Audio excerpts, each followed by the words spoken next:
At 7 p.m., we'll call to order the February 10th, 2022 Danby Select Board meeting. Would you please rise and join me in the pledge to the flag? I pledge allegiance to the flag of the United States of America and to the republic for which it stands, one nation, under God, indivisible, with liberty and justice for all.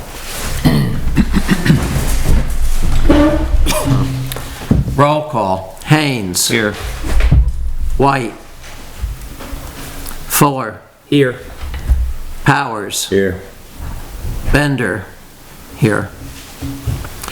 I'll entertain a motion to set the agenda to include an article following next to approve the minutes of January 13th and January 25th. I'll make the motion to approve, or to set the agenda, adding the approval of the minutes of 113 and 125th and the rest as written. I'll second it. Any discussion? All those in favor of the motion, please say aye. Aye. Any opposed? Any abstentions? Motion carries unanimously. I'll entertain a motion to approve the minutes of January 13th and the emergency meeting of January 25th. I'll make the motion that we approve the minutes. I'll second. Second it. Any discussion? There being none, all those in favor of approving the two sets of minutes, please say aye. Aye. Any opposed? Any abstentions? Motion is carried unanimously. Okay, our next item of business is the Planning Commission report. Shelley Taylor will not be with us this evening, but the second part of that presentation is by Barbara Noyes-Pulling regarding the Lake Champlain cleanup. Barbara. Hi. You got here just in the nick of time. Yeah, got that a little bit close, didn't I? Do you like maps? Sure. Thank you. Thank you. There's two properties here, maybe you get three. Thank you. So, I'm here to tell you about a new program for cleaning up Lake Champlain, cleaning up the phosphorus going into the lake. And it's designed so that there's more local control. And there's going to be quite a bit of money coming down from the state for this. This is to meet the EPA regulations, requirements, actually, for reducing phosphorus in Lake Champlain. And that map shows you how Danby is divided into two watersheds. The blue part is what I'm specifically talking about tonight, but you'll also be hearing, I mean, that's the part that goes into South Lake Champlain, to the Poltley Meadowy watershed. And then the other part of town, of course, goes to the Otter Creek. The regional planning commissions will be overseeing this. Right now, there will be 7 organizations called Clean Water Service Providers that will be acting for the state. Will be taking just in the South Lake, you know, that blue area there. We're expecting at least $500,000 a year, starting next July, for projects. The Otter Creek, the Addison County Regional Planning Commission will be overseeing the Otter Creek program. And I think perhaps Hilda Haines is going to be part of the group that will be helping decide projects. And that's another part of this. But basically, what we're looking at are non-regulatory projects that are not needed for permits, So there'll be a lot of natural resource-based projects that will fall under this. Floodplain stream restoration, river corridor easement, riparian buffer restoration, lake shoreline restoration, road BNPs that are not already covered by like grants and aid or something like that. Lake shoreline runoff treatment, forest road BMPs. Those types of projects will fall under that $500,000 or more a year that will be used up and down that watershed there in blue. Can I get you just to say that again a little slower, the type of projects? Oh, sure. I'm not quick with shorthand, and you... I was reading, so I was going real fast. So eligible projects include right now, these are non-regulatory, floodplain stream restoration, river corridor easement. Hang on, you're going too fast again. Okay, sorry. Floodplain stream restoration. River corridor easements, riparian buffer restoration along streams, the banks of streams, lake shoreline restoration, road BMPs, best management practices, lake shoreland runoff treatment, and forest road BMPs, best management practices. Now,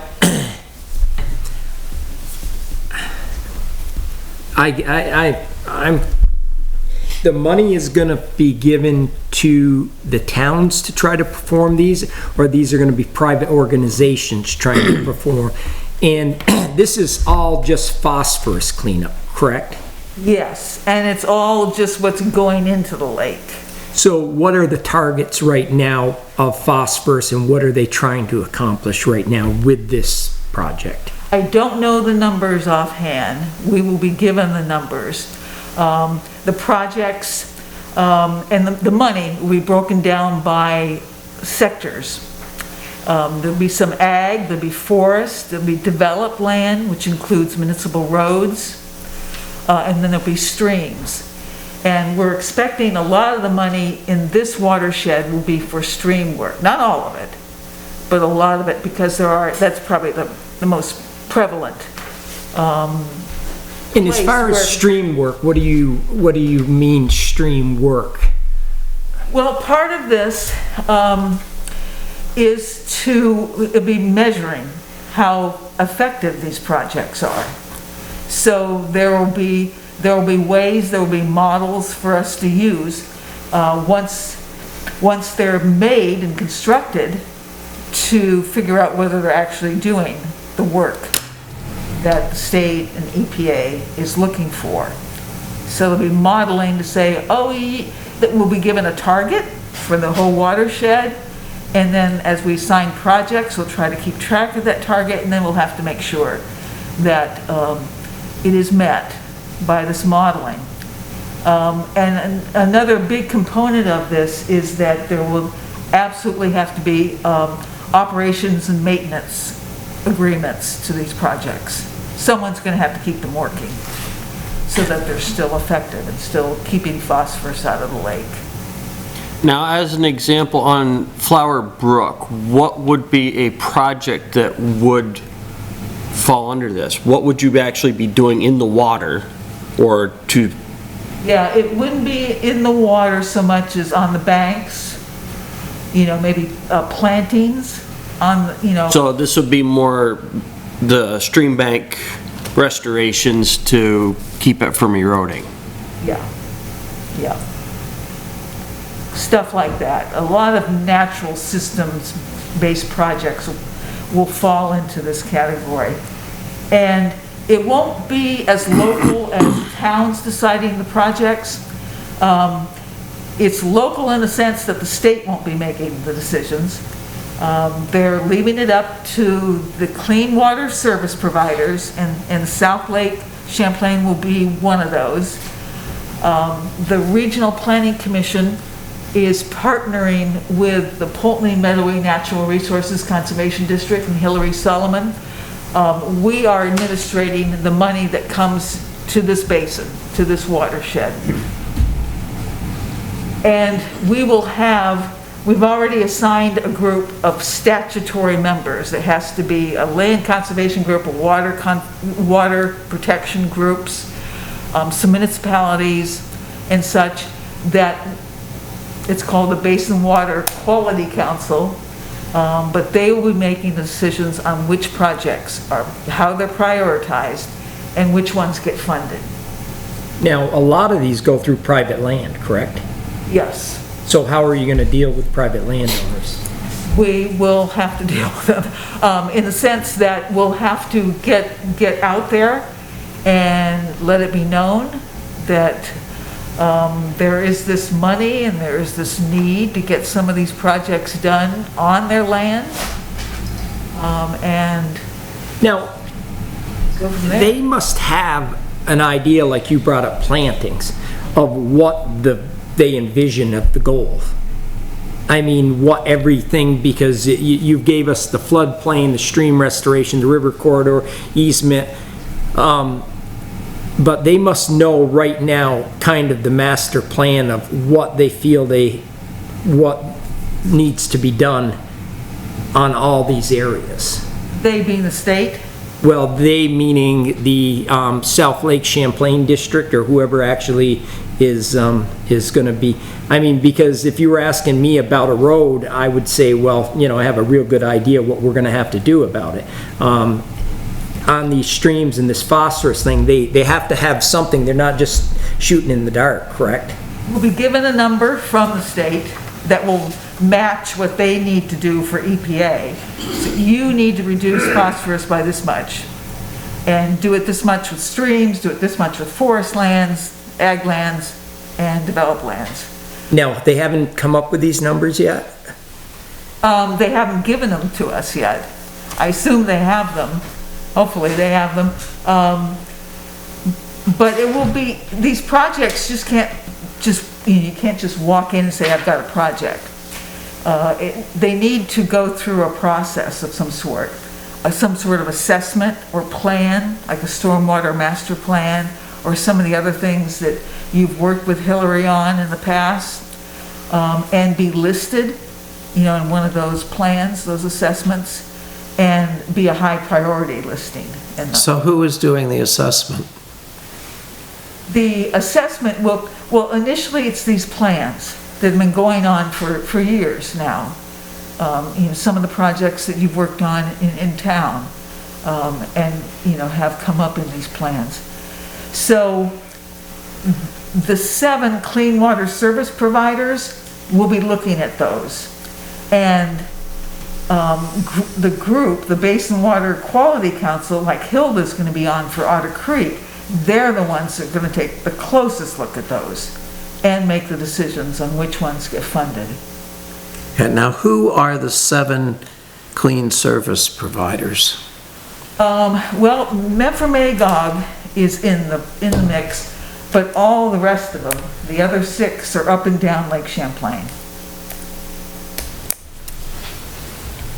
So there's another 6 that, you know, even... Are they towns or what? No, they're watersheds. They're watersheds. Yeah, like the Winooski, Lamoille, North Lake, South Lake, Otter Creek, and I'm missing one.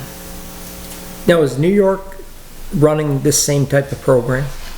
I don't know. I don't know. They don't have the same requirement to EPA as Vermont does. It's the same lake, isn't it? It's the same lake, and it's you know, it's funny. I mean, there's been studies done of, you know, where is this coming from? Where are the pollutants coming from? And even when you put, you know, Quebec is in this too. It's always Vermont that comes out way high, and So they're saying you know, Vermont is producing more phosphorus into the lake than our neighbor. That's the data DEC, you know, the mapping and everything they've been putting out for years. Vermont also has more wastewater treatment plants going into it. Yeah, and I think that's probably 90% of it, but they won't own up to that. Is Right. Every time they flood the waste treatment plants over.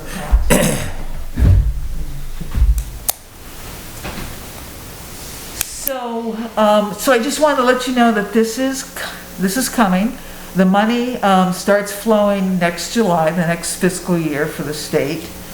And so, When you say next July, you mean fiscal year starting July 2022? yep, this coming July. And, you know, I'll be staying in touch with you. And, you know, we'll make sure you know what the Basin Water Quality Council is doing. I can stay in touch with you, say, hey, you know, Danby's got these projects. And let you know about those. We did have to go ahead and get the members ready for that council. There's 9 of them by statute. 2 municipalities are represented on that council, as with the land conservation and water groups. I guess I'm confused on that. 2 municipalities are being represented. On this council, the council that makes the decisions about projects, the council that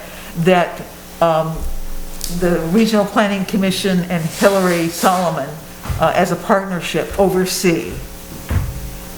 You know, we oversee the administration of all this money and the projects, make sure the projects get done.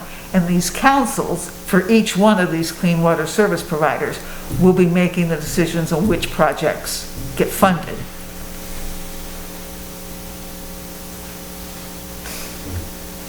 So, and that's why Hilda was asked to be on the Otter Creek one to represent one of the municipalities for that group. And for our group, we've got Fairhaven and Pulteney right now as the municipal reps to make those decisions. It doesn't mean, you know, you can't go to the meetings and you don't have input. So you're saying that now I'm following you. The municipals being represented is actually somebody from the municipality is on the Yes. board. Okay, that's where I was lost on it is. Sorry about that, Yep. yeah.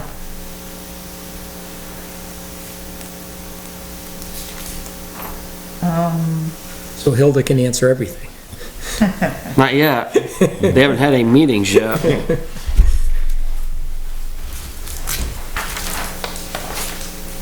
Yeah, that's the overview of it. We're still, you know, this was just passed by the legislature a couple years ago. So they're still writing, you know, the guidance for this, for us. So we're making it up. It's something brand new. It's probably even brand new nationally to, you know, decentralize something as important as. When do you guys have a target for telling what projects you think you may have available coming shovel-ready type things for July-ish? Right, good question. We'll get that group together, our council together before July, of course, probably 1 or 2 meetings. And yeah, we'll get some of those, especially the shovel-ready projects, we'll get them on the list and so that they can get funded. Or we can use the funding when we get it. So, is there another map that speaks to the Otter Creek drainage? Because Well, this, okay, so that's another regional planning commission that has that. We'll be helping them with that, but it's primarily the responsibility of Addison County Regional Planning Commission. So we'll be dealing with Addison County on that since it incorporates part of Danby? Yes. And, you know, likewise, we'll be dealing with some of the western parts of 6 Addison County towns. Right. Drain directly into South Lake. Yeah. It's a water thing. It's where the water goes, where it Right. flows thing. Yep.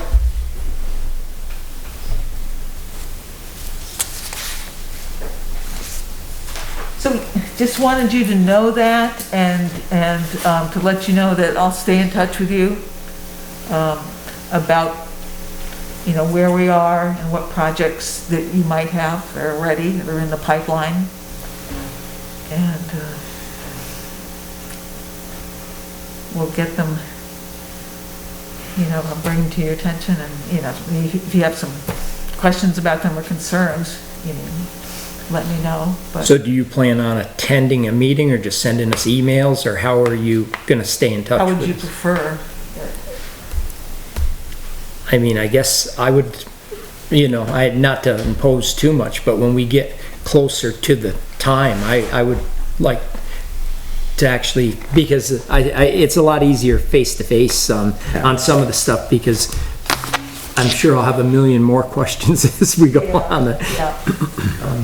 Yeah, and I'm sure we'll be doing some of this communication work through the Regional Planning Commission board meetings.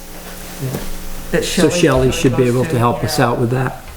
There'll be some information shared that way as well.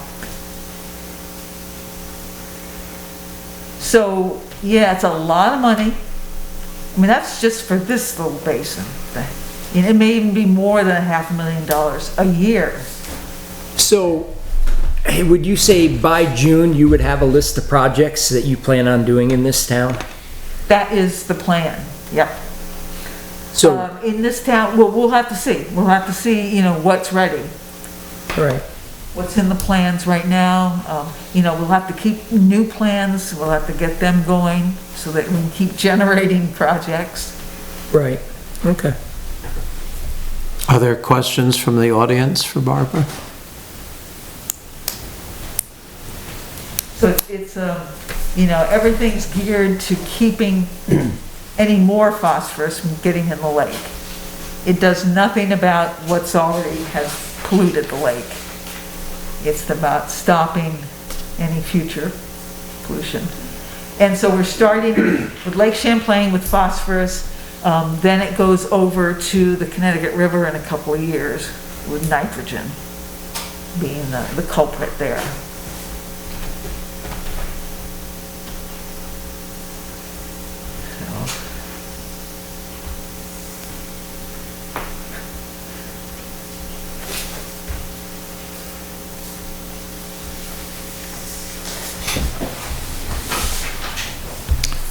Okay, any other questions? Thank you, Barbara. Okay? Thank you. Yeah, thanks for having me. Okay, so we will move on to our presentation and discussion of ARPA funds. And Pete Johnson is here with us this evening, representing Danby-Mt Tabor now. Hey, we're ready for you, and don't tell us how warm it is down there, we don't care. All right. Actually, it's gonna get cool tonight. Oh, okay, well, we feel bad for you. Hang on here. Can everybody hear? Go ahead, speak up, Bob. Hi, everybody, how you doing? Hi, Bob. Hi, Bob. Loud enough? Hey. Can you hear me all right? Yes. Okay, great. Well, thanks for the opportunity tonight to talk through this with you guys. Do you all have the document I sent out?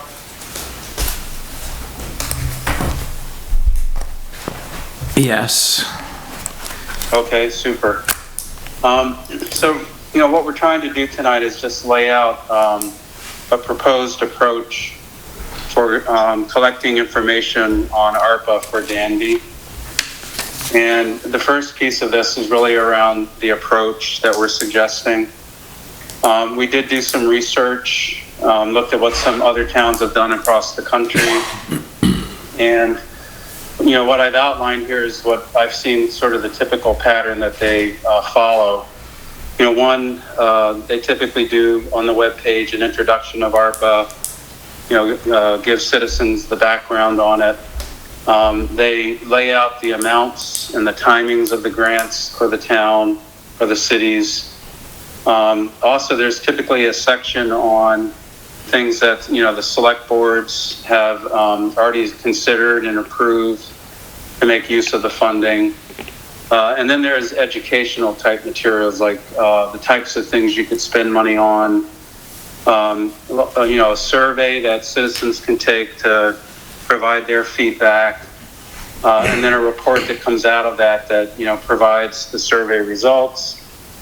And then once they're beyond all of that, and the towns and cities that are further along than us, they'll lay out an implementation plan and then provide a report card on the progress.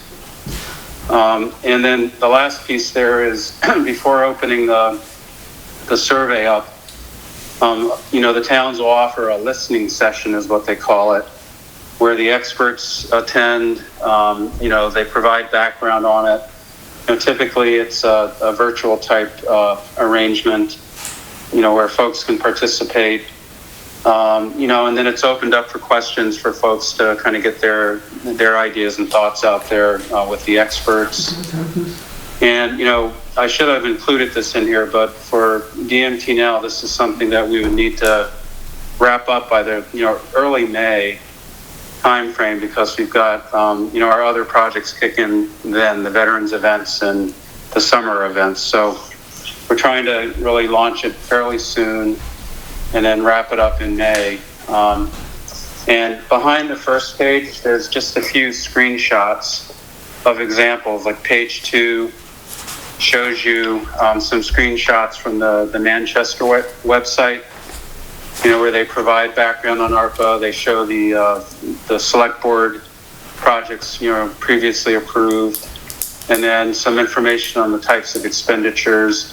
And if you want to see the details of it, the links are there for you to try out on your computer. Page 3 is, this is a sample from Cobb County, Georgia. So, this is the results of the survey, but it gives you a sense for the types of questions that they asked. All the surveys that I looked at out there have been closed at this point.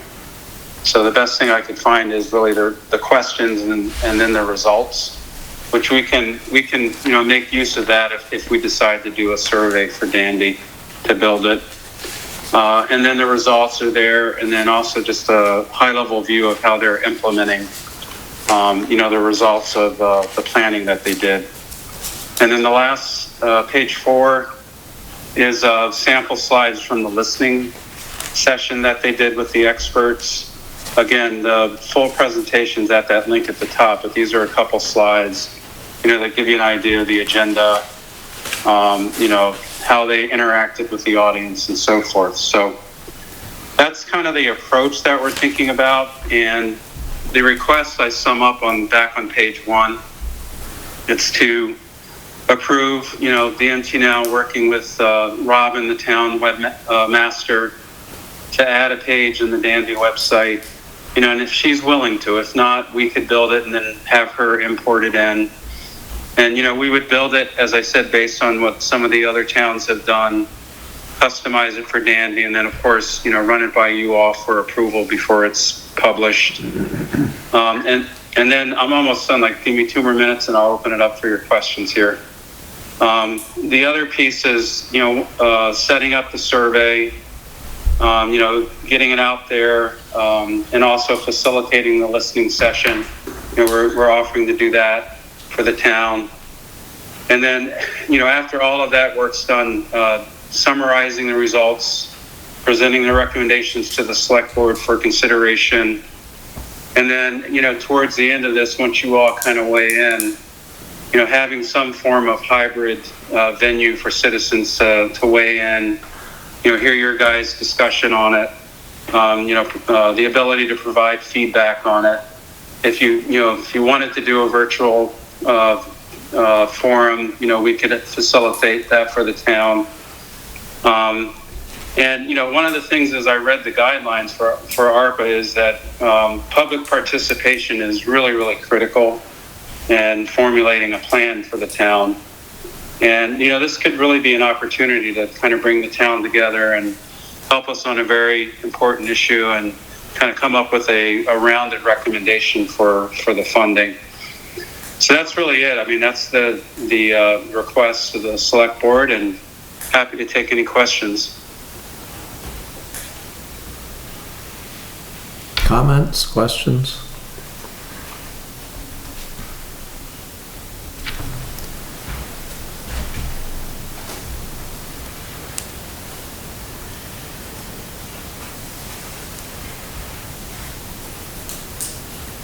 I'm not hearing a lot. I was under the impression when you first contacted me that you were coming here tonight with an anticipated list of projects, because the select board put out on the website back in September a request for people to contact us, and we listed the 6 areas where the funds can be spent, and to date, we have received absolutely no input. Yeah, I know that you had mentioned that in prior meetings, and I think that's why it triggered this thought on the DMT Now board's part, that this is an opportunity to try to stimulate more input from the town.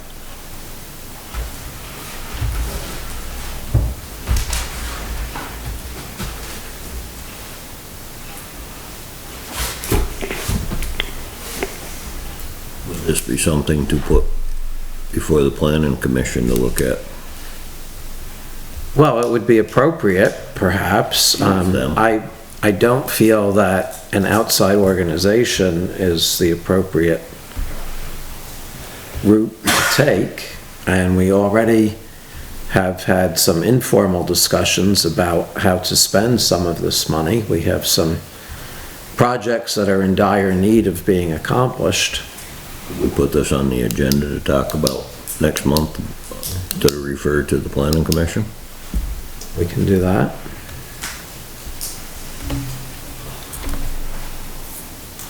I would be interested, Bob, in seeing the survey that you propose.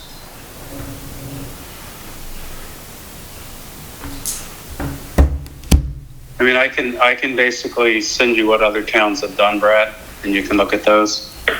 You know, bottom line is, this is a lot of work.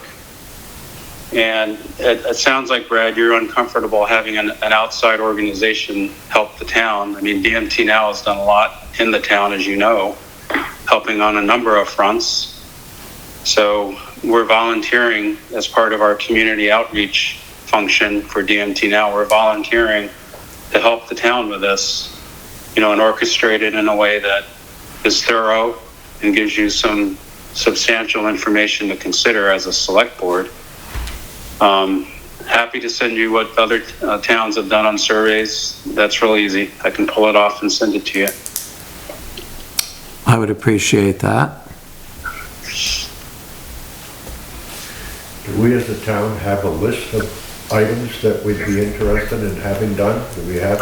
Yes, we desperately need a tower somewhere over near the top of Paris Hill that we can have communication with our town trucks and with the fire department. We have a huge dead area over there. We have a drainage project, which is appropriate under the categories here, that needs to be accomplished on Depot Street. We have town records that need to be taken care of that are in brittle condition. Those are 3 that come to mind off the top of my head. And as I said, we've asked for input and we haven't received any. So that's why I'm asking to see what Bob's survey is about. It's not Bob's survey, right? Okay, well, the survey to which you're Other towns have done, and referring. we would customize one for Danby, if you all wanted us to help with that. So has this But information been? I put can out send to you a the- sample.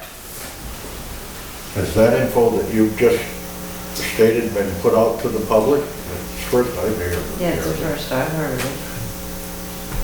Well, I Is think, it just people who have computers, or is there any way you can contact people that aren't on computers? Well, we haven't done a lot of discussion, because Yeah, the I mean- state finally, we just finally got the Right. rules on what you could do with the money in the last month. And now it needs to Sounds like go. you were deciding. I said there have been Nothing decided. informal discussions. I did not say we have decided anything. And I think, Brad, it's an opportunity to start it, right? Formally start the conversation. You know, the ideas you said, I think sounds super. They can be brought into the mix here and part of the conversation, you know? Well, I'm interested in hearing what the other select board members have to say. As I said, I think this is something we should bring to the planning commission to do, just like they did with the river corridor. we can. I missed what Mike said, I'm sorry. If someone could repeat that. Mike is advocating that it is proper for the planning commission to do this. Okay, And you are a member of the planning commission. I mean, I think that's the way to go. It's, you know, it's a town function. It's not the function of an outside organization.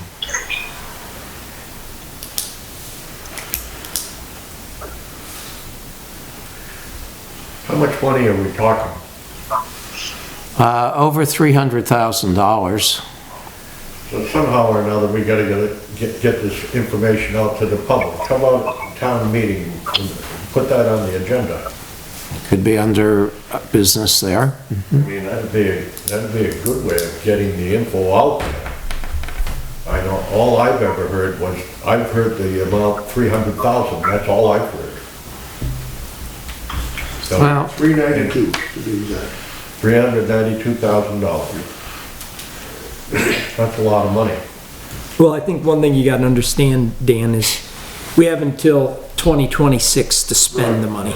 I mean, we have till 2024 to commit the money. Yeah. And I think it's a good idea to get started on it, but I don't think anybody's put it on the top of our list of things. I think there's definitely gonna be, and it's kind of one of them things like, right now, you're hearing about it, so you'll discuss it more with other people, and I mean, pretty soon we'll have a lot more, because like Brad said, it has been on the website for 2 months. it's in September. Yeah, so it has been out there, and I just think, and at least the way I've been looking at it is, it's not a fire.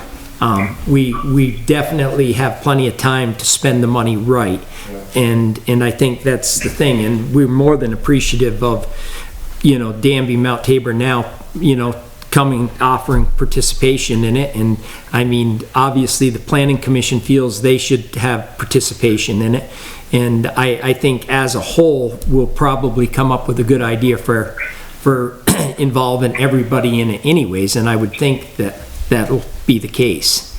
And, you know, I would be completely in favor of sending the survey in a mass mailing to the town, just like we've done with the planning board before. When we come up with a new plan, we send out a survey about the things you're interested in. And I think that's the most appropriate way to go, because as you said, not everybody has a computer. Not everybody reads the news guide. So how do you capture people? You send them a direct mail piece. That's an excellent idea, and I wasn't knocking you at all, Tom. I'm not knocking any of you. It's just, it's never too early to stop discussing. Right, and no, and I didn't see. But we have heard from the fire department that, you know, we have a real problem there. We know that. We have a real problem with our town trucks. We had an incident, what was it, a month and a half ago, with an ambulance off the road and a town truck off the road, and very difficult, impossible, no communication. Right. Yeah. No, and I think that's the thing is the American Recovery Act is designed to help us recover better and stronger than ever. Yeah. And I think some of the areas that we need to look at are the areas that are gonna help us be stronger in the future for the community. Yeah. And I mean, me personally, I didn't have any ideas other than the ones that we've been, you know, informally discussing and stuff, and I was hoping that we would hear from a lot of other people, and that's why I was saying, you know, it's no fire to come up with a definite of what we're doing with the money right now, because they are giving us plenty of time, which is a great idea that they're gonna give us this much time, because the problem is, if they told you had to spend the money by like next January, I mean, Yeah. people would be foolhardily spending money. So my thought is that we will all come together, and the more we discuss it, the better the ideas get. There's no question that the communications for the fire department and rescue would be a big one. About a dozen years ago, maybe 15 years ago, I was on the fire department and responded to a call down at the bottom of Parish Hill. It was the Ford accident, if you guys recall. Ford and the grain truck. He lost his brother, he lost his leg. I was the first one on the scene. No one home across the street to use their phone, no radio communications whatsoever. I stopped at every house along the way heading towards Pollock trying to get somebody. Tell someone we had a problem. I mean, even as of today, I sat down there with 2 school buses trying to get a hold of the, one of the road trucks, and we have no service down there. And, you know, like you said, other than drive all the way back to this side of town, the communications are, you know, and you would hate to see it be a death resulting, well, in that case, there was even. But you would hate to see us not do what we can to make it so the communications are available. Yeah, that was a life or death thing, and I had to get all the way to Otis Anderson's to make the phone call, tell them to send rescue and that. And it hasn't gotten any better yet. That's a good idea, that's a big one. Brad, if I may, just very quickly, to going back to what Bob was talking about, the reason for this coming up was, and I know there was something up on the website, I didn't happen to see it, but did it explain all the stuff that Bob just explained here about how they, you know, what kind of expenditures could be made and all that kind of thing? Or was it just a solicitation of ideas? Because if that No, was it explained it. There are 6, 1, 2, 3, 4, 5, 6. Support of public health response, replacement of revenue loss, water, sewer, stormwater infrastructure, address negative economic impacts, premium pay for essential workers, or broadband infrastructure. Those are the areas Right, where those we are the- can spend the money. But what else did it say? It said that anyone wishing to make suggestions on how to direct the select board to use these funds should contact us. I think, you know, not to be critical, but I think the dissemination of that information is somewhat limited by the fact of people not looking at the website. Well, that's why I'm asking for the survey and advocating that we mail it Part of having to. a survey is to let everybody. people know, give them a little education, understand exactly what this is all about, and probably a little more detail, and then seeing what they might come up with. And Right, by the because way- as you've just said, people don't make it a habit of looking at the website. Right, See, I guess my question is, and, you know, I've read it a couple times, is I would think that the mailing of the surveys and stuff could all be covered under that, because of the fact is it's part of the project. It's part of the administration. Yeah. So, I mean, it would really give us the And ability to, that's what they're asking for, and that's what's on the agenda tonight also, to discuss possible projects and to decide how we're going to administer this. And guess what? We have to submit reports, and the first one is due in April. yeah, but it'll be nothing. I mean, nothing's been done with it, so it's a pretty easy report to do. Yeah, I don't think you need to cover the whole ballgame in one report. No, oh no, it's a series of reports, but the Well, I time, mean, the it's up time to you is guys whether you beginning. want us to do this or not. I would like you folks to send us the survey, and we'll give it to the planning board and see if they have input on it, and then we'll mail it out. The survey assumes that we've gone out and asked people the question and had a, what do you call it, the listening session? This is online, what do you call it a Zoom meeting, whatever. We have a lot of people participating if we get some interest, which I think we will. But without that, just sending out the survey, I don't think is going to get you any further than you are now. Well, what about the people that don't have internet, as Tracy just said a few minutes ago? So you're then going to just a select group again and missing out on some of those other people. Well, that My would be- dad's 83 and he that does would- not deal with a computer, but he would do a survey. Yeah, I agree with you, but it doesn't assume that you use the computer only. There are lots of ways to communicate. It doesn't mean it can't be hybrid, right? It could be public and virtual, right? But I think the net of what I'm hearing is let the planning commission take it. Brad, I just sent you the link on the surveys. Do what you will with it. And it sounds like that's where we're leaving it for tonight. Okay, thank you, Bob. You're welcome. Take care. Okay, our next, do we want to talk more? Thank you very much. Okay, thank you, Pete. Do we want to talk more about the ARPA? I think the next planning commission meeting's in April. Is it in April? Yes, so. Can we have more discussion on it at the next meeting? Okay, so on the March agenda, you would like us to That way, maybe assign it we'll to have the some planning idea. We can talk about commission? what to give to the planning commission. Okay. And ideas about the administration of this? We're gonna have to figure out how to do that, and then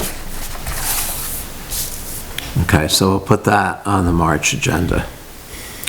And then we'll move on to the treasurer's report. Thank you. Thank you, Pete.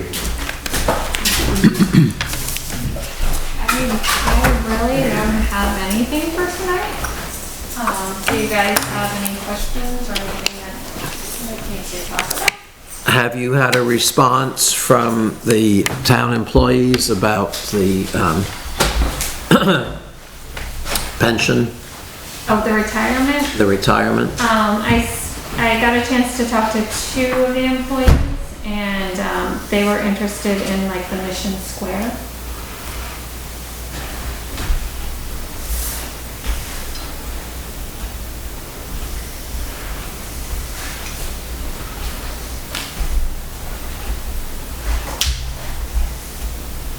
And when do you anticipate that you would like us to make a decision on this? The sooner the better.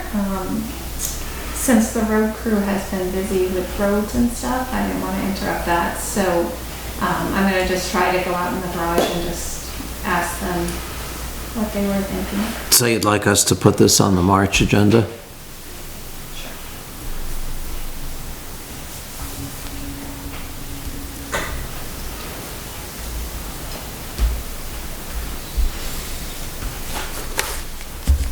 Okay, any other questions for the treasurer? No? Okay. So we will move on to the road commissioner's report, and just let me get my papers in order here for a second.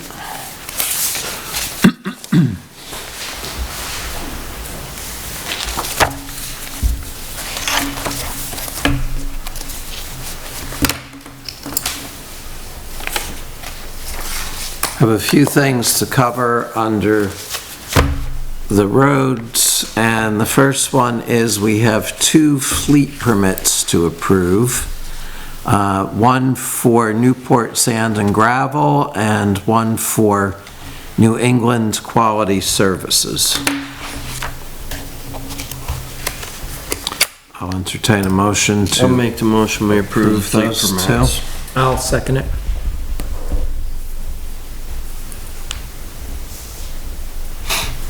Discussion? All those in favor? Aye. Aye. Any opposed? Any abstentions? Okay, fleet permits are approved. We need to approve the certificate for highway mileage for the town. This is for the entire town.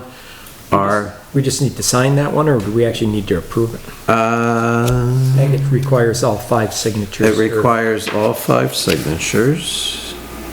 Basically, it's stating that we spend more than $300 a mile on maintaining of our roads.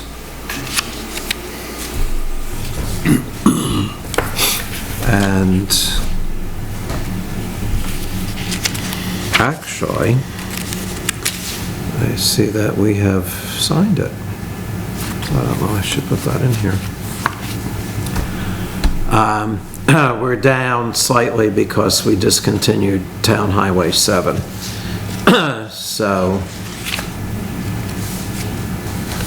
We have a total highway mileage of 56.287 miles.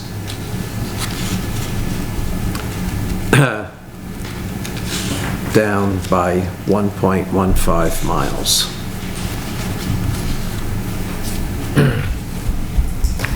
And then we have all 5 signatures required on the annual financial plan for town highways, which is to allow us to continue the grants for highway structures and highways. So that we should have a motion on. We already signed that one, or? Yeah, we have not Okay. signed it. We need five signatures. Yeah. So I'll entertain a motion to approve the annual financial plan. I'll make the motion. I'll second it. All in favor? Aye. Any opposed? Any abstentions? Motion carries unanimously. Today is the 10th.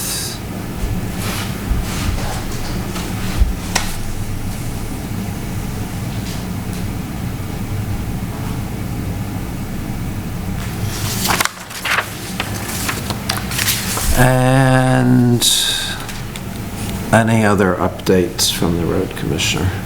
Well, this month was definitely winter. The long-term events like last Thursday, Friday, and Saturday are taxing on the, our reserves of salt. All our trucks are running. We do have a few minor repairs. The garage being heated this year is really helping with the maintenance on them. I guess the only issue that we're gonna see with that is the fuel usage is gonna be a extra number there for, meaning the fuel for heating the garage. We did get in one day of brush cutting this month, between storms and fixing things. The ice events such as this morning's, those are they're starting to really tax our salt. Like I said, with the long-term event, that ice event as of today. So hopefully everyone will bear with us on the fact that we're gonna try to conserve as much salt as we can and not put it down as quickly as we can during the nicer storms. I guess not the ice, but I'd like to come in our budget if we could, and hopefully we don't end up with more icing. I think that's the biggest thing that people do have to understand is, as Brad just pointed out, we do have 56 plus miles of road, and when we get icing that happens immediately and everyone's trying to get to work at the same time, they have to just drive a little extra careful and be a little more patient, because it is impossible to cover 56 miles of road in an hour. Is that what happened this morning with the ice? I wasn't in town, so I'd heard there was ice. But yeah, no, other than that, I think everything's on track for the month. Okay, thank you. Any comments or questions for the road commissioner? I have one for Tom. There was an accident recently, a week or two ago on Baker, I believe it's Baker Road. Yeah, I didn't hear about it. One of Bob Sherman's vehicles went off the road. One of the salesmen was driving, and he called. I mean, no major damage or anything, but it's some corner just past the next to this house, I guess. And apparently there's been a lot of accidents there, people going off. Rick said it's because it's like a ledge. The road is like... The road's very narrow there, yep. Because it's in a ledge. He, Will, the salesman there, said that just the trees kept him from going all the way over the side. Is there any way they can put like a guardrail, or I'm not familiar with the Yeah, area. I mean, I don't know if it's on a ledge, it's probably all rocks. I think Baker Brook Road, and this is going back well, it's probably 10 years. When did the Cheryl Biscay suit happen? About 10 years ago. Yeah, No, it was probably more than that. yeah. It's been Actually, less looked than at and looked at, and Dan, were you on the board even at one point when it was looked at again? Sure I was. Yeah, Baker and, Brook's got a problem, most of it's in the shade. yeah, No, excuse me, are we talking Baker Brook or Brook Road? Baker Brook, up on the narrow road. Scottsville Yeah. and Timmins. And it's a narrow road. I mean, there's not a lot you can really do with that road without significant. I mean, I guess I would hope that people knowing the road drive it safe because, you know. Drive it every day. Yeah, that's it, you know. I was gonna say, if you drive it every day, I mean, what was his reason that he slid off? Ice, yeah. No, I mean, we're gonna get ice this time of year. No, I'm just saying the trees are what blocked it, because it only had body damage, you know, there wasn't any. Right.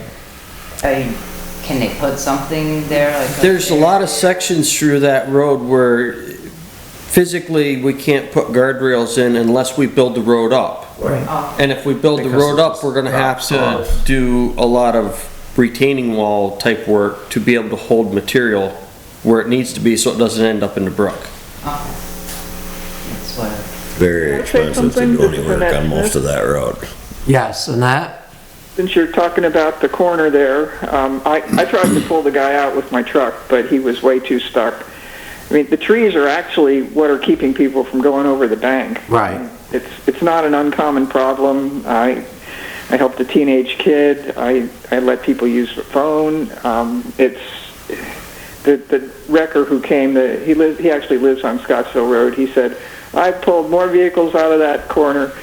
So I don't know what the solution is. I put a game camera up at one point just to see if people were staying to one side, and I was a little disturbed by how many people are going down the middle of the road. But this particular accident, he said he just hit a patch of ice and slid off. So it's, you know, the signs, I don't know if they're helping. They have bullet holes in them, and somebody's, you know, I don't think the trees have ever been trimmed in front of them. I just, you know, I hope people go slow and stay well to the right. That's what I tell people. But I don't know there's anything can be done about it. And Dan, I saw your hand up. Luckily, the trees are there to keep them from rolling down Right. down into the brook. Oh, that's. Yeah, some of them drop-offs are bad. What do you think about maybe a cable on the trees? No? Having been on the fire department, I've responded to a good number of them laying up against trees over there. Speed limit in a good part of that now is 15 miles an hour. Go slow enough, there's a good chance you won't be slapped. Just the way it is. Common sense. As for the road crew and the condition of the roads and the storm, the last storm, I think you did a great job. Thanks. Did an absolutely great job. We do live in Vermont. It is winter. Okay, anything else on roads? Okay, the next item of business is tax sales. We have two properties that are coming up for tax sale on March 7th at 10 o'clock a.m. right here in this room. And the first one is the Emanuelson / Roberts property at 790 Green Hill Road. We have been asked by the delinquent tax collector to appoint a member of the select board to bid on the property should no other bids come forth. I nominate Brad. I'll second it. We're all in favor.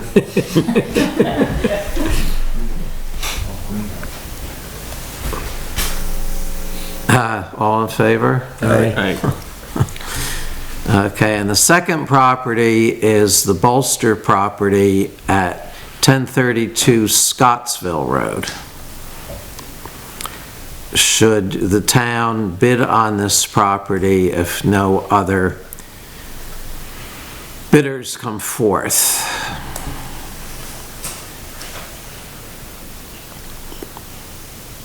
we're into that property already, right?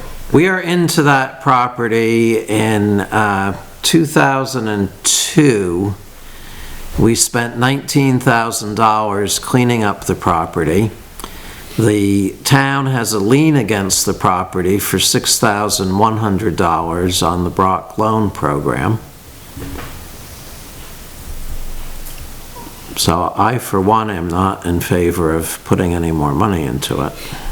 So if we don't take it back and no one bids on it, he can go lifetime with never paying taxes, though.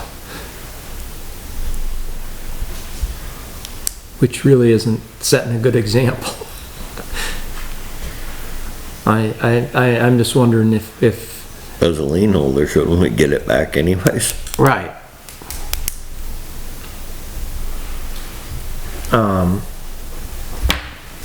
I'm not sure how that part works. It's a real conundrum. You know, we could spend more money and try and collect the lien, or else take the property that way.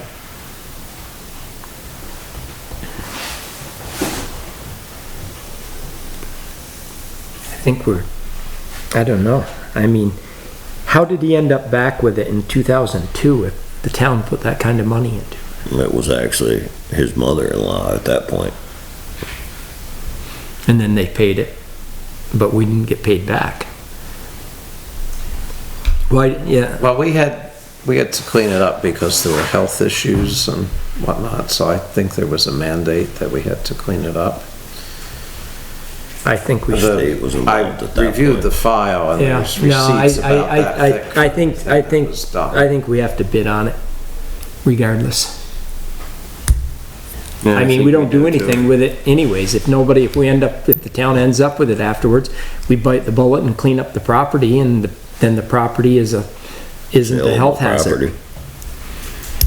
So, yeah, no, I don't think it's questioned. And I nominate Brad to bid on that one too. I'll second it.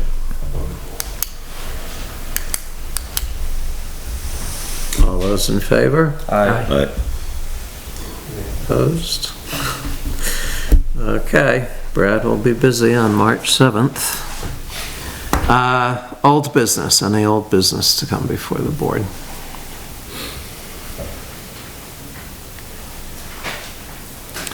New business, any new business to come before the board? Okay, then we'll move on to public comment, and I have invited candidates for election to town offices to speak at this time if they wish. Tracy, would you like to speak? Yes, I would. I'm sure you all know why I'm running, but I'll let you know anyway. Tommy, this is obviously, I'm not being facetious, but I do thank you for what you did with the natural resources board tape. When I was asked to speak in front of it, I was skeptical. I said, why? Nobody's going to hear it but you. The public's not going to hear it, and that's who needs to. But because you got the ball started and then Daniel continued, people are starting to hear it now, regardless of what they think of it or if they think I'm lying. I don't care, but at least it's getting out, and I'm thanking you for starting that. And like I said, I'm not saying this facetiously. I'm truly thankful. With that in mind, oh, and by the way, I do stand by all the evidence I said in it, and I do have proof of all of it, so if you want to continue telling people online, that's fine. But just one point of clarification, was that the Natural Resources Board? Correct. And is this your campaign speech, or are we discussing other things? Well, it's leading into it. It's, contrary to popular belief, I am not anti-mining. I am from a mining town. My father's was a miner. My uncle still mines. My uncle, in fact, worked the titanium mines into Haas, New York. And then he went on to start his own excavation in sand and gravel in 1973, which is still going. So I'm the second generation. On my mother's side, they've been doing excavations in sand and gravel in Willsboro, New York for 4 generations. So I'm not anti-mining by any means. It supported my family. What I am against is mining that's not done safely or properly. Now, if you take, for example, Danby-Mt, that's a great organization. I have not heard any complaints against them. I haven't heard about any property damage caused by them. I could be wrong, but I haven't heard of any. And that's how it's, there's no detrimental effects to the neighbors. I think that's a great mine. And that's how it should be, mining should be run. And I do understand that it's a different type of mining than above and below, but mining is mining. And because I have opposed all these minings, I've been called a lot of names, which I'm thick-skinned, so they don't bother me anyway, but it's not a welcoming place, this town, if you do not agree with what the powers that be say. I've noticed a lot in the nearly 24 years I've been here. There's been a lot of turnover, especially in the village. People and businesses, they come, they buy, they stay a few years, they leave. And yes, they get bought, the properties get bought up quickly, but nobody stays long enough. There's been several cafes downtown, and this year alone, there's 4 people that have or are planning to move out of the village or off this main street here. I've talked to 3 of them. 2 of them have said they don't feel welcome in town. One said it was taxes and they didn't feel welcome because they complained about something. And one I didn't talk to because I didn't know him. But that seems to be the thing. They don't feel welcome in the town if they try to discuss something or say something. And that's concerning because the downtown is deteriorating. There's businesses there now, but how long are they going to be there? If it's like the rest of them, only a few years and then they'll be gone. So what I'd like to see is the town of Danby to welcome all persons and for everyone to feel safe and welcome and to participate in the community and government and feel safe doing it.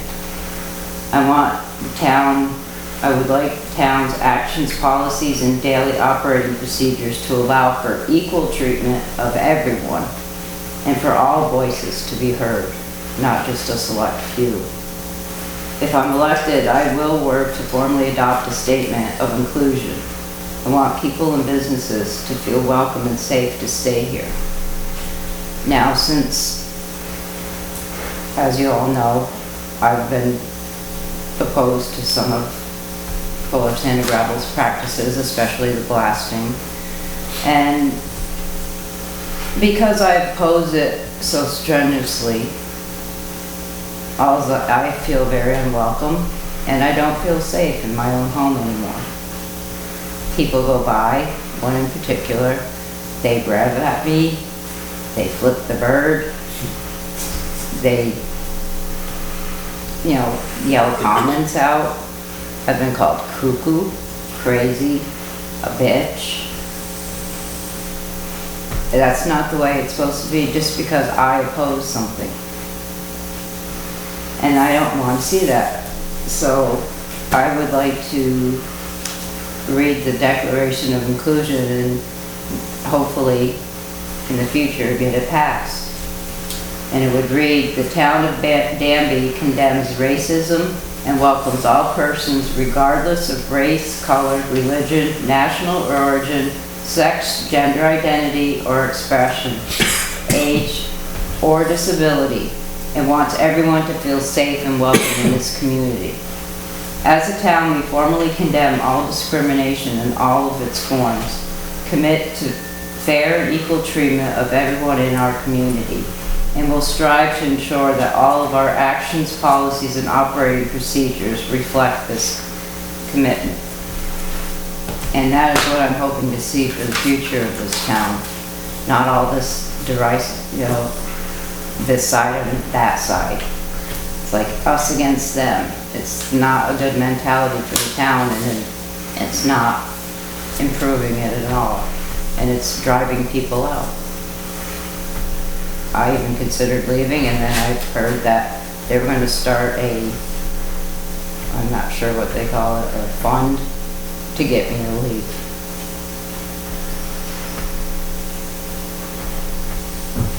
Just because you don't like what I say.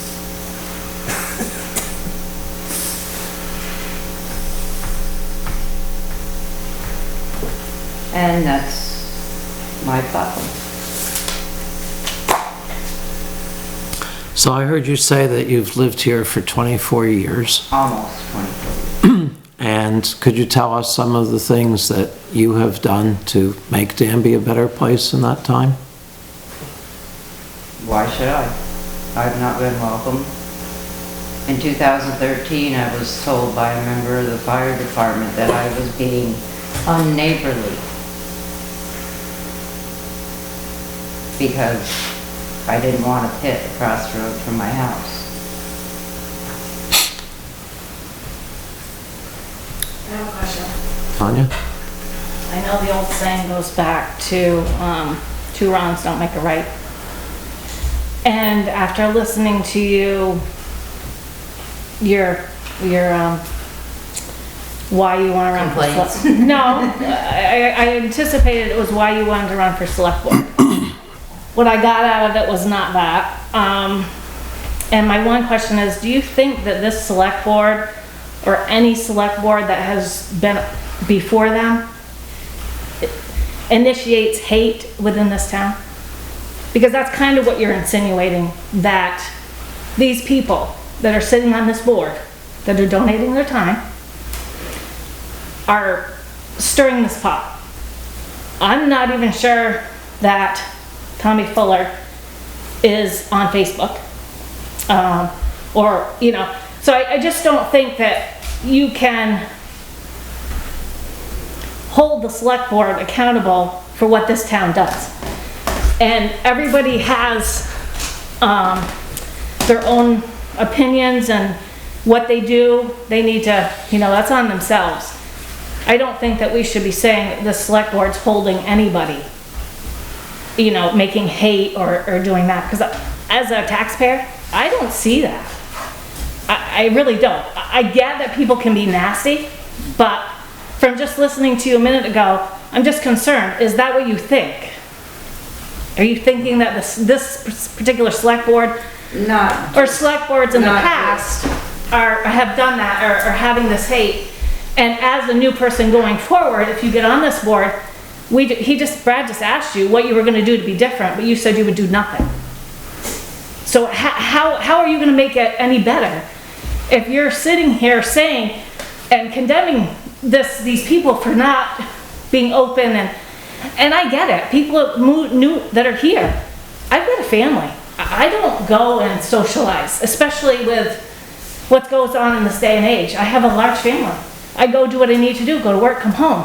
If I meet somebody, I'm pleasant, I'm nice, but I don't necessarily go out of my way, and I think that's the way of life right now. I don't understand. What do you mean? What? You just got done saying. Yeah, I do hold certain people on this select board responsible for what's happening, the divisiveness in this town. And not all select boards and not all the people on. But what I would like to do is, if I get on the select board, I would like to bring the town together, not be at this side against that side. But you just said 2 minutes ago that you wouldn't want any part of it. Brad just asked you. What do you mean, I wouldn't want? Did you not ask him what she would do to bring this town together? And she said nothing, because they And haven't what treated me. you No, have- he asked me what have I done to. Make this town a better place. He never asked me. So if it's so What wrong, I would so do if is it's so try wrong, to bring everybody together. why not make What I an would bring example? transparency and let, like, you know, this gentleman said he didn't know anything about the ARPA thing either. It's like, On the there's no website. and they're talking about what they're gonna do about it, or what they might do, with no input from us. Tracy, did you not just listen to what they said? That the funds, well, you were just told a month ago what the funds could be used for. Why are we spending money we don't even know what we can spend money on? I don't understand. They just gave a list of what they could spend money on. Things that come up that they're running, they're working with the town, are they There's not? possibilities. We didn't say we were spending any money. I understand that. Well, you're leading us to believe we're hiding something. We haven't hidden anything. We said we didn't know before. We're generating ideas. We're getting ready to put it out to the town, to the planning commission. But then Bradley said that they were thinking about That was the stuff to parish put hill. out there. And we've been asking since September for people to give us ideas, and we have received none. I did not know that. And there's a lot of people that didn't know that. So I don't see a lot of transparency in this board. You do things behind people's backs. Can you tell us what we have done behind people's backs? Because I hear you saying this Okay, I all the sat time. out there the day I turned in my petition. And I was just sitting there with my husband, and we were waiting till 5 o'clock. I heard you walked away, and I heard Tommy say, "Where are you going? We have a meeting in an hour." That's what you said, and my husband heard it. No, you told me you were going to a meeting. Yeah, I can't even remember the night. I might have had a And meeting, then but you it were might not have. speaking with Ken Abbott. And Kenny asked you, "What's the meeting about?" And you said a budget. Oh, it was the Oh, it Veterans was the- Committee. Yeah, Was it warned? yeah, of course it's warned. Yeah, And that's the water district, right? yeah, that's Water District. That has nothing to do with, Yeah, This that's- board here. That's nothing, that's apples and oranges. That might as well be a different town. Has nothing to do with the town of Danby. it's town of Danby Water, but it's a separate municipality. That's its own thing. Yeah, So it's just, The water district that provides water to the village is its own municipality. municipality. It has nothing to do with the town of Danby. They build the residents, correct? But Is that how it shouldn't works? they- Well, we tax It's, them. it's a municipality within a section of Danby and Mount Tabor. Yes. And it's responsible for public drinking water and streetlights. Well, and we also have the ability to do sidewalks and And sewer. sewers, right, if we want to get into that. But this board has no say over what that board does. So Mike and I and old Doug would have no say over what the water district does because it's two separate things. well, I never said you did. I was talking about, Yeah, But those two having So a you're meeting talking for the about- water district had nothing to do with the town of You're implying a Danby. meeting, though, that like it was something behind closed doors up here. It was an actual whole different municipal meeting. Had nothing to do with the town of Danby. okay, I'm sorry, I was mistaken. But there is a lack of transparency. Okay, so that's Things one are- thing. Could things you are name some discussed others, please? Between you, and you don't let people know. And Can I ask a question? Certainly. you just don't understand what I'm doing at here. Can you give us just a brief rundown of your resume? Like if you're applying for a job? What do you mean? Like, what jobs I've had in the past? Well, if you know, you're applying for a job right now to serve the public, and I just wanted to know what your resume is for this job. For this job, I have no political experience at all. I'm learning as I'm going. I just don't like what I'm seeing, so the only way you can change it is to get on it or be a part of it. I've had lots of jobs in the past. I worked at the Mountain Valley Medical Clinic in Londonderry for many years, where I dealt with insurance, front desk. I did all the files. That was before computers, before they put them on computers. I checked people in. I did a lot of things there. When I lived in Fresno, I worked at a forklift shop. I was a parts chaser. Yep, and that's what I was just asking is what. What else have I done? I've been a chambermaid in a hotel. I've been a nanny for a rich family, which was quite an experience. I didn't work since I was 12. Babysitting, shoveling snow. Worked in a country store for 5 years, ran it.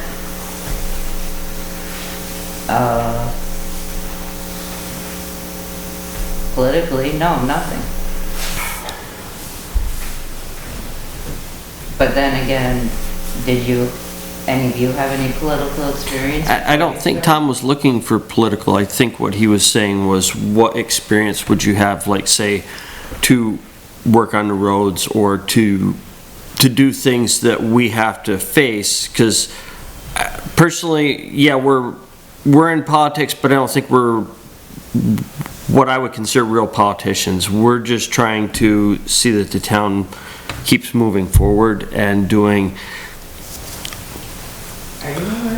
day-to-day stuff that... Are you alright? Yeah, I'm fine. I just have broken ribs and sitting here starting to annoy me. I thought you were... No, I'm not having a heart attack. No. There are certain things that, you know, Dan's been on the fire department, he's done carpentry work, he is more than qualified to say that a truck has an issue because he's run the trucks for the fire department, or he could look and say, you know, we need to do this to the building, and that's all it is Tom's wondering what things that you've done would actually be an asset, not trying to make it sound like, well, you've got no political experience, because nobody coming into this position has political experience, or at least not that I'm aware of. Well, I helped my father build houses, so I can do that. All right, you want to move on to Annette, or? Yeah. Any other questions for Tracy? Okay, Annette? I'm gonna walk around for a minute. Annette, are you with us? Yes, is Ken there? No, he is not. And what about Mike? Is he going to speak? Will you speak? After now. He'll speak after you. Okay. So my name is Annette Smith, and I first want to speak to Brad and Steve and Tom and let you know that I'm not running to fight with you. I am running for select board to work with you on the issues of importance to the town. I am concerned about the way the town has become more and more insular in the last year in town government. And, I could give you some specific examples. My husband got his ballot today and he looked at it and he said, "What's this ATV ordinance? Where did this come from?"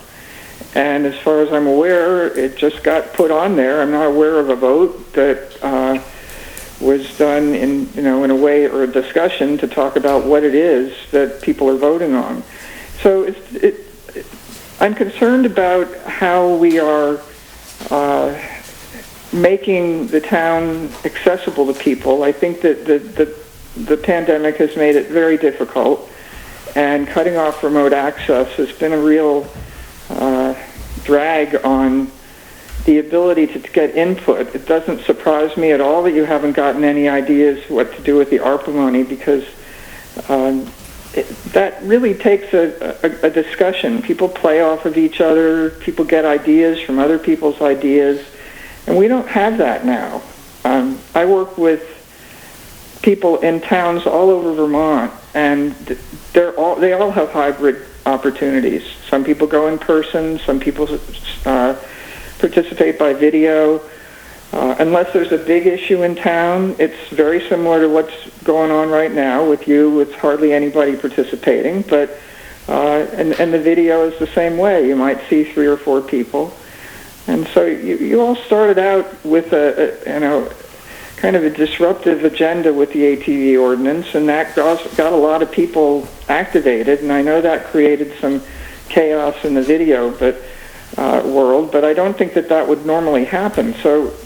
And the other thing I've observed is that there seem to be more and more people that you know that you're appointing, and fewer people who maybe are not considered part of the inner circle. And so I'm very concerned about Danby's town government, and I wanted to say that to you tonight. And to Mike. I want you to know that there's nothing personal here. I appreciate very much that you have filled in for Paul Pierce and stepped up and did that. So that's, I'm not running to oppose you personally. But I also am looking at, if Mike and Ken win, we have 5 men, 3 of whom are in the extraction industry. And I don't think it's representative of the people of Danby. Excuse me, I'm not in the extraction industry. I work for Mine Safety and Health Administration for the U.S. Department of Labor. Yeah, I'm familiar with MSHA, but it's so I'm not in the extraction business. I am the enemy to them. Can I speak, or it's very hard being on the phone. I understand you work for MSHA and that you have worked for Tom, I guess, but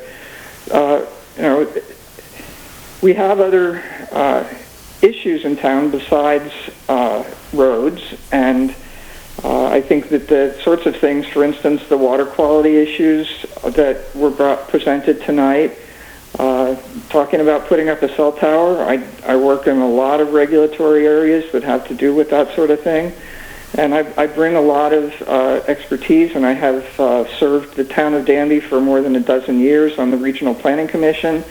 And I think I missed 2 meetings in all that time. I served on the Danby Select Board for something like half a dozen years, and I've shown my commitment to the town of Danby in doing that service work. Nobody thanked me when I was done.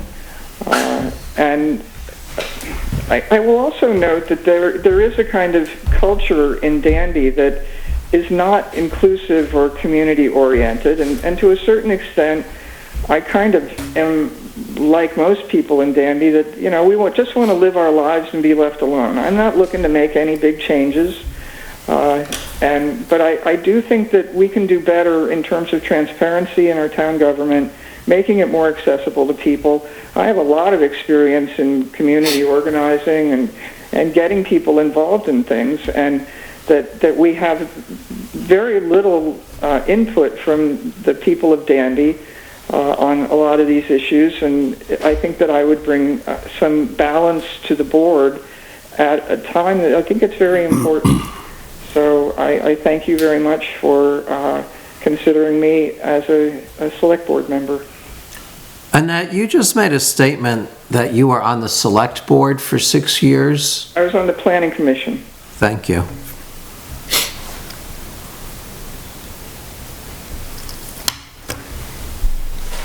Any questions for Annette?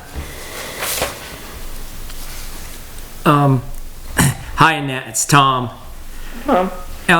Annette, this has kind of been a hot topic lately, and I guess I just wanted to get your input on it. Because you're campaigning on the transparency, and how would you be transparent about your lobbying company's donor list? Just to the fact that so that voters can be assured that there's no conflicts of interest there. I don't really see how that's relevant. I run a nonprofit, 501c3. Donor lists are protected through court decisions. I have no conflict of interest, but as you know, I'm the one that asked the town to adopt a conflict of interest. I recently saw in the town of Chelsea, they have really good town government documents. Their minutes are fabulous, And at the beginning of every select board meeting, they have a standard place for any select board member to declare a conflict of interest. I think that's for anything that's coming up on the agenda. I think that's quite appropriate. I honestly don't see how the majority of what the Danby Select Board does would result in any conflict of interest for me. But I guess the only question is, you can say that, and I mean, I could say that too, but there's obviously the transparency issue would be how could you get around that to prove, just so that there would be assured? Give me an example of what you would consider would be a conflict. Well, if you want, I mean, we could take, even a paving bid. I would obviously be taking myself out of the, because of conflict. But how would the people know that you're not? I need an example of how you think I would be conflicted. Well, I'm trying to finish that, and I'm trying to finish that, and I'm saying that you would be voting on that that bid as far as the award of it, and how do we know you're not representing or being paid by any of the other companies? That I'm what? How would the taxpayers be assured that there's no conflict with you and the other companies that were bidding on the project? I have nothing to do with corporations or companies. I have worked with OMIA to help make them they go around saying you made us a better company. I have worked with J.P. Carrera and Sons to help them with their gravel pit expansion in East Middlebury. I've worked with Agrimark to help them come up with ways to deal with their 100,000 gallons of wastewater every day. But see, so you're I work with companies. That's when I do my best work to try and find solutions. But I guess so. You even brought up on, say, J.P. Carrera was a bidder. Until you brought that up, none of the people knew that you actually have a conflict with J.P. Carrera. I don't anymore. That was back in 2006, maybe.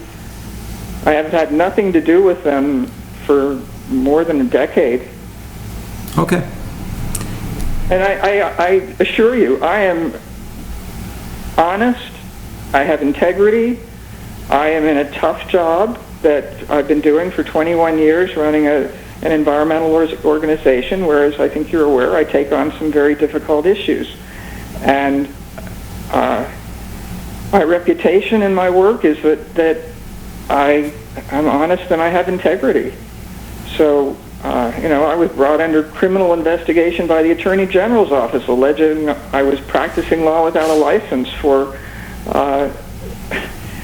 helping people participate in the regulatory process of the Public Utility Commission. And the renewable energy developer folks who launched that against me came out looking really bad. 5 newspapers defended me. I assure you that I have the highest integrity.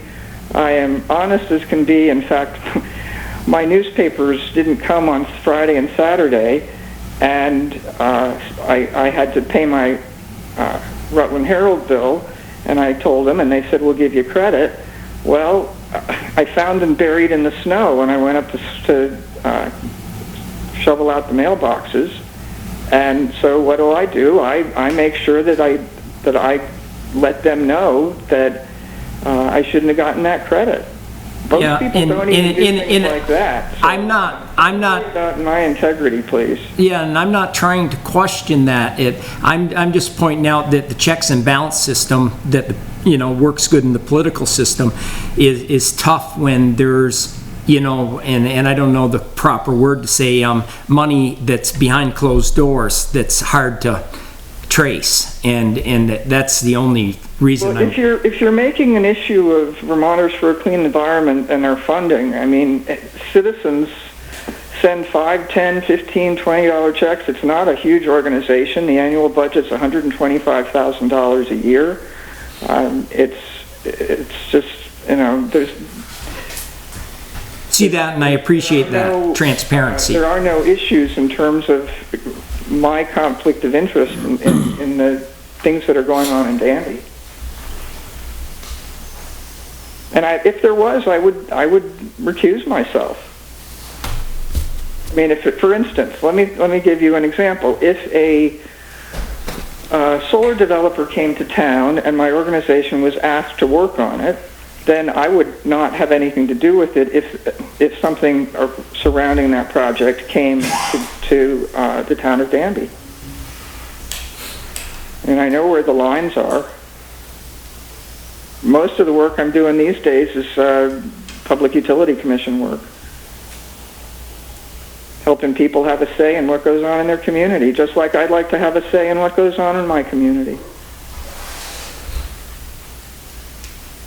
Are there any other questions for Annette? Mike, would you care to speak? Sure. Mike Powers. I've lived in this town for 56 years now, since I was born. 4th generation resident. I'm raising my family here. And last year when Paul resigned from the select board, I put my name in because I felt it was time to give some more back to the town. I was active in the fire department for 20 years. I did 20 years working in road construction and maintenance, working on the equipment and maintaining equipment. I'm currently a union steward and vice president of a local for the American Federation of Government Employees, so I have some experience dealing with the unions. And in the last year, being part of the board, we level funded the budget for a year. One of the big things that I think, we're working on continued road improvements. We need to work on relocation and modernization of the transfer station, which has been an ongoing issue. And I think we need to support businesses that exist in this town, and we need to support new business coming to town and development. I hope that the experience I have in life will help to continue with this town. I'd like to keep it so it's affordable for the people that grew up in Vermont to still live here.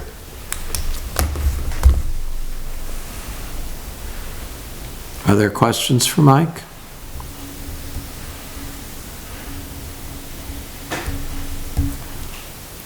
Thank you, Mike. Jennifer, you're running for a contested office for delinquent tax collector. Would you like to speak? Okay.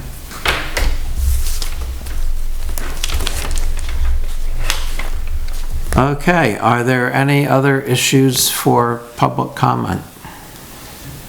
I don't know if Janice has spoken to you about the North Shire rescue. Did she mention that to you today? She discussed it with me, but I have not seen a letter of resignation. Okay. Well, she spoke with me on the phone, and she'd like to, I guess she's going to formally turn in her resignation as a representative of the town of Danby to the North Shire rescue. And I in turn would like to take her place if that would be okay. Okay. I have had experience with some of them over there, and I was on the RSU board with Jim Salzgiver, who was North Shire's treasurer there for 10 years. I've talked with him on the phone recently. I'd be interested in representing the town if you'd allow me to do that. So the requirement to be the town representative is that it is an elected official of the town of Danby that we appoint, and Dan holds 2 offices that he's elected to. He's a justice of the peace and he's the moderator. Am I missing anything? If anyone cares to take over as moderator, please raise your hand and I'll be the first one to vote for you. So Dan meets the qualifications, so I would entertain a motion, since we don't have the letter yet, that says in the event of the resignation of our current representative to the North Shire Rescue Squad, we would appoint Dan Garceau. I'll make a motion. I'll second it. Okay, let me just write that down. Can we do discussion right now? Yeah, sure, you can discuss it while I'm So ready. Dan, you feel comfortable you can tackle this and make these meetings and stuff that, Without any question. Okay. There will be a meeting on the 17th, which I will be attending. 16th, I think. Did they change it to the 17th? It was the 16th. I believe it's the 17th. The emails were going back and forth. Oh, okay. We got about Oh, they 8 changed it, emails. did they? Okay, They were trying to get everybody on board. all right.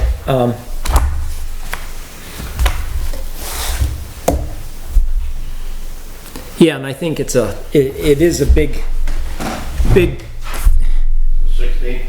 no, I'm not sure on it. Quite sure it's the 17th. Okay, but Whatever it is, I'll be attending. yeah, no, I was just continuing the discussion that I really find it as imperative that we really wrap our arms around this and I mean, this is life or death, Yes, it the is. rescue stuff.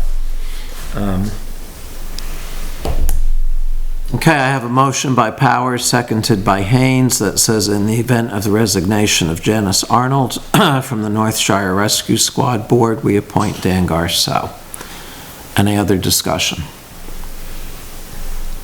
All those in favor, please say aye. Aye. Any opposed? Any abstentions? Motion is carried unanimously. Thank you so much for doing that, Dan. Yes, thank you, Dan. Okay, so if I may, I will be attending that meeting. Is there anything that you would like me to bring to them from this board? Well, I mean, Other than the importance of keeping. no, I think that, and I don't want to speak for the board, but I'm just saying on that we support the North Shire Rescue, and I don't foresee that, you know, and I've spoken with some of the members of North Shire and the administrators, and I mean, I don't want to get too far into this because there's a lot, is that I felt some mediation could have been done as opposed to this nuclear option that they seem to be pulling the town of Manchester, and I would hope that some sound minds come, because it would get quite expensive for all the taxpayers for that to break up. Without question, if the town of Manchester were to create a rescue squad of their own, they may very well be able to afford that. As for the rest of us, we have a serious problem. A serious problem. We have to kick in a whole lot more in the way of finances to make it work. Right now, I mean, what they're doing, Mike here has served on the fire department as well. For those of us that have worked on the fire department and have gone to accident scenes during the winter, during blizzards, and you name it, and watch those people work.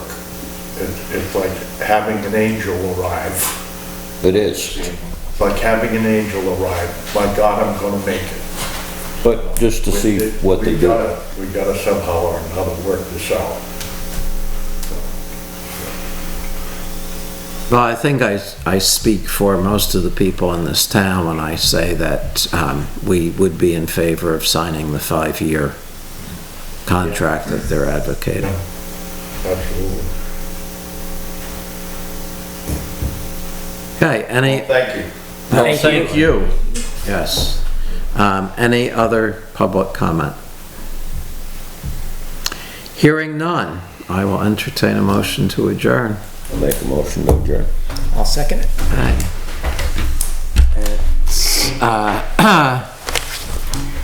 It's 8:44. All those in favor, say aye. Aye.